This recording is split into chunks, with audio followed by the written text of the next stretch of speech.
ইউনিফর্মে সম্মাননার পদক, কৃতিত্বের বাহবাও দিচ্ছেন খোদ স্বরাষ্ট্র উপদেষ্টা। কুশল বিনিময়েও নেই কমতি। উপকূল আর অভ্যন্তরীণ নৌপথের নিরাপত্তায় সাহসী ভূমিকা রেখে একাধিক ক্যাটাগরিতে কোস্টগার্ডের 40 কর্মকর্তা ভূষিত হয়েছেন সম্মাননায়। যারা ভূমিকা রেখেছেন দেশের অস্ত্র, মাদক চোরাচালান, জলদস্যু কিংবা ঝাটকা নিধনসহ দুর্যোগে ক্ষতিগ্রস্ত পরিবারের পাশে দাঁড়িয়ে।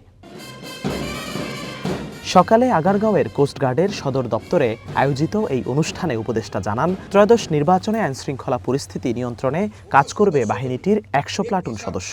দল বা রাজনৈতিক এজেন্ডা বাস্তবায়নে কাজ না করে নিরপেক্ষ থাকার আহ্বানও জানান তিনি। এই নির্বাচনী এলাকায় আইন শৃঙ্খলা রক্ষা, সুষ্ঠু পরিবেশ বজায় রাখা এবং নির্বাচন কমিশনকে প্রয়োজনীয় সহায়তা প্রদানের লক্ষ্যে বাংলাদেশ কোস্টগার্ড কর্তৃক ইতিমধ্যে বরিশাল, চট্টগ্রাম এবং খুলনা বিভাগে বিভিন্ন জেলায় প্রায় 100 প্লাটুন কোস্টগার্ডের সদস্য নিয়োগ করা হয়েছে।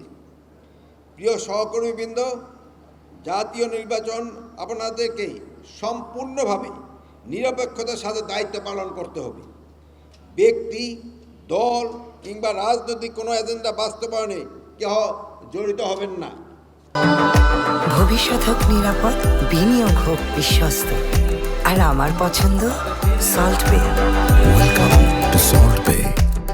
সরকারি চাকরিজীবীরা প্রত্যেকেই রাষ্ট্রের কর্মচারী, তা মনে করিয়ে দিয়ে আইনশৃঙ্খলা বাহিনীর কোনো সদস্য দায়িত্বে অবহেলা করলে কঠোর ব্যবস্থা নেয়ার হুঁশিয়ারি দেন স্বরাষ্ট্র উপদেষ্টা।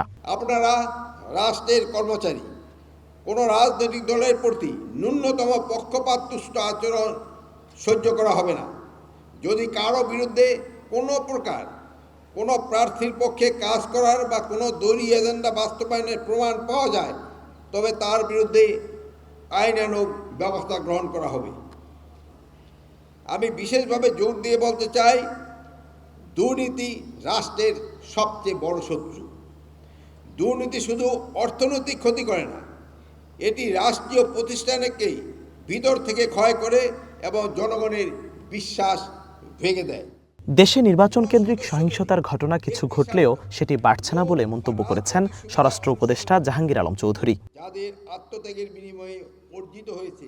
জিহাদুল ইসলাম, ওয়ান নিউজ, ঢাকা।